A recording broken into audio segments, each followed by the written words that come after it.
Combat has been going on for quite a while. We researched gun turrets before the 2-hour mark, and by the time we are finally done with all the combat, we are over 17 hours in. 17 hours, and we haven't gotten anything yet.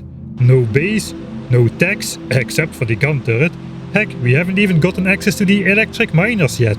Meanwhile, we pushed up the evolution factor to almost 35%, only 15% away from big biters. Well, after all that fighting and exploration, are you happy now, Mike? Can we finally start building an actual base? Of course not. In fact, the next save is called Let's Stop Placing Pipes and Start Placing Pipes. We are carrying an inventory full of pipes and have another inventory worth of pipes stored up in the quantum reality of the crafting queue, allowing us to carry twice as much as normally deemed possible.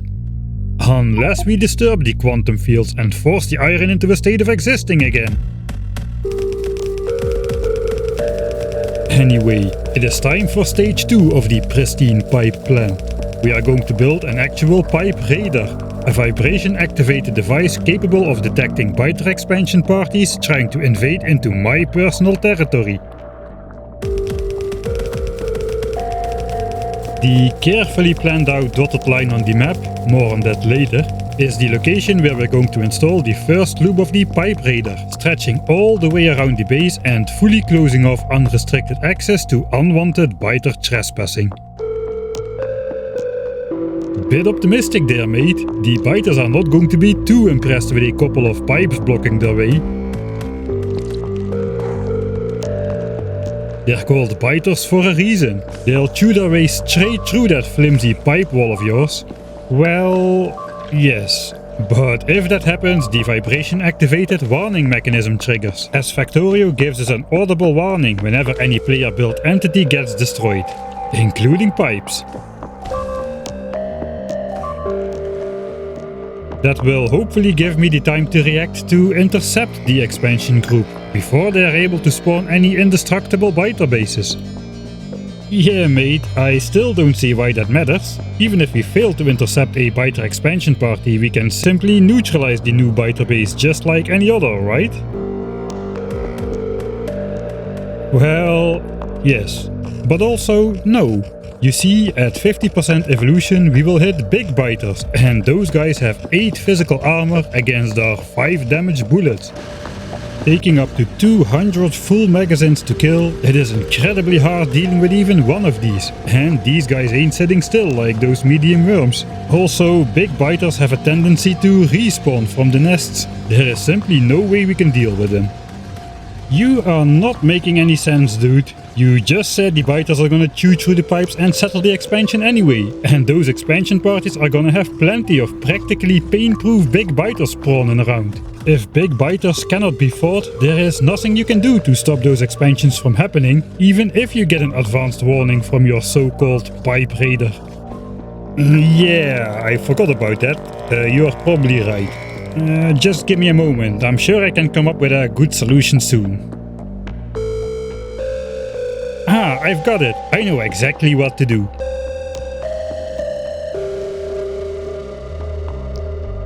Really? That is your solution? You've built a second pipe raider but slightly further out? Are you actually kidding me? What is that gonna do?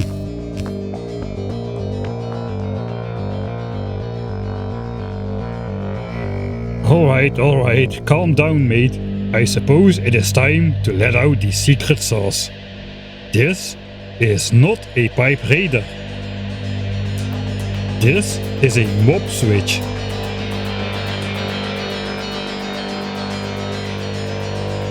Or to be more specific, these precisely placed pipes are an attempt to, eventually, completely and indefinitely switch off biter expansion.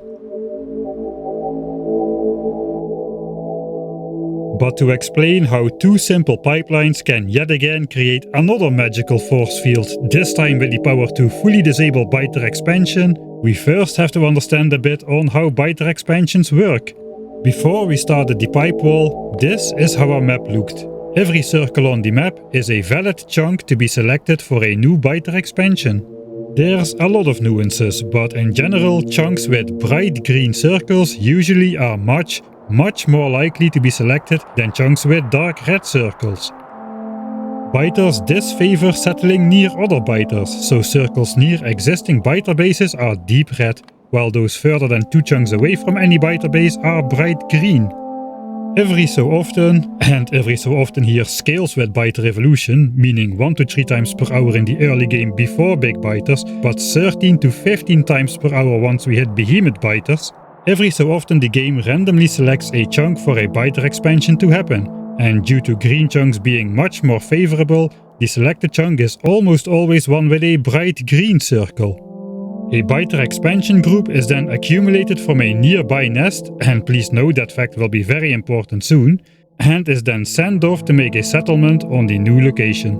Now, biters do not only dislike settling near other biters, they also dislike settling near player structures. Which means we can manipulate biters into not expanding into certain areas by placing piles of pipes on the ground. And indeed, this is how the expansion circles change after installing the first pipe wall. And this is how it looks after the second pipe wall, creating a sea of red chunks around both pipe walls. And one can indeed place an entire pipe grid throughout one's base, which would make all chunks in our personal territory red. But here's the problem. There's only so many green chunks on the map for the biters to expand into, and the biter base formed in the new biter expansions also color all nearby circles red.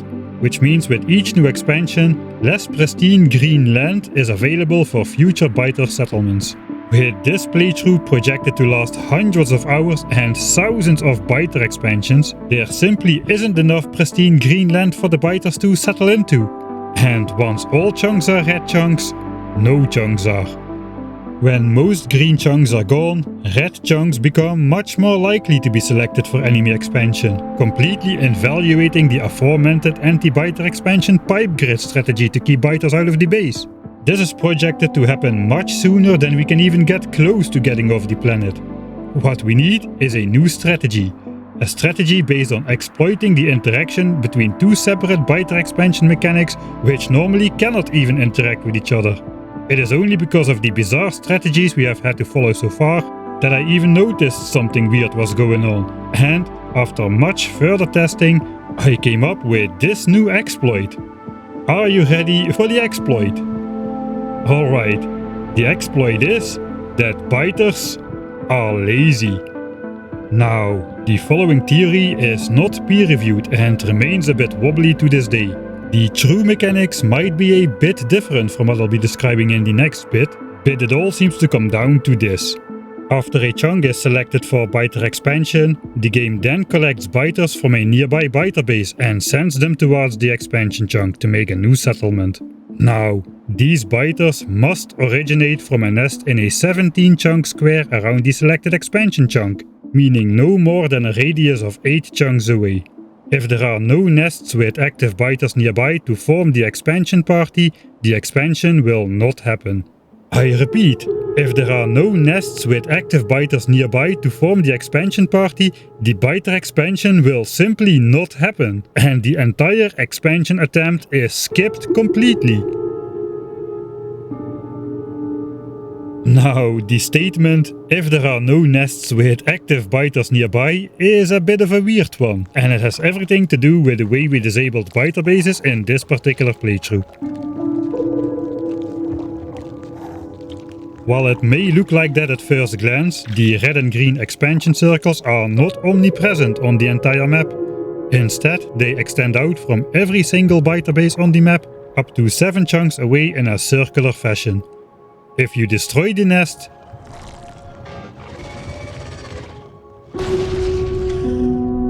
the expansion chunks disappear, and biters can no longer select those chunks for an expansion. That means in a normal game, there is never even a situation where biters have to originate from 8 chunks away, as the valid expansion chunks are always within that range, and biter bases always have nest-bound biters available to form an expansion group. It is only in this bizarre edge case where we have disabled the biter spawners without actually destroying them that the 8 chunks maximum travel distance comes into play. As now we have the weird situation where the green expansion circles are still propagating 7 chunks away from the disabled biter bases. But there are no biter bases with active biters nearby. And since we have neutralized all biter bases in a pretty large area, there exist lots of green expansion circles that are 100% eligible to be selected for a biter expansion, but that the biters actually cannot go out to settle due to no active biter bases being present within an 8-tile radius square. And in fact, after placing our double pipe radar wall, which also generated a 10-chunk wide band of red expansion circles around the entire base, now all of the green chunks within my territory are unreachable for biter expansion. Indeed, the dotted white line around the base corresponded to the maximum walking distance where the biters would still embark on an expansion journey. The hundreds of shiny green chunks inside my territory, which all are eligible to be selected for a failed biter expansion attempt, in turn make it highly unlikely that any of the red chunks in the double pipe radar wall zone will be selected for enemy expansion. That is important, because if a new biter expansion forms in that no man's land zone between the walls, the biters might be able to stepstone their way into the green expansion circles inside my base. And once they breach that force field, the entire plan will crumble into my swift defeat. And as an added bonus, all these so-called decoy green chunks within my territory also will gradually slow down the rate of actual biter expansions happening in the ever-diminishing number of green expansion chunks outside of my base, until eventually biter expansion will be switched off completely. Once all outside land is settled or has otherwise been turned into red chunks, it will be the unreachable green chunks within my territory that will be selected for failed enemy expansion attempts over and over and over again. Wait, once all outside land is settled or has otherwise been turned into red chunks, what about that otherwise? Well, you see, around this time it starts to dawn on me just how many resources we will need to take our way off of this planet. Sure, I knew it was gonna be a lot, but just how staggeringly many resources we would need had not quite yet perpetrated into my brain.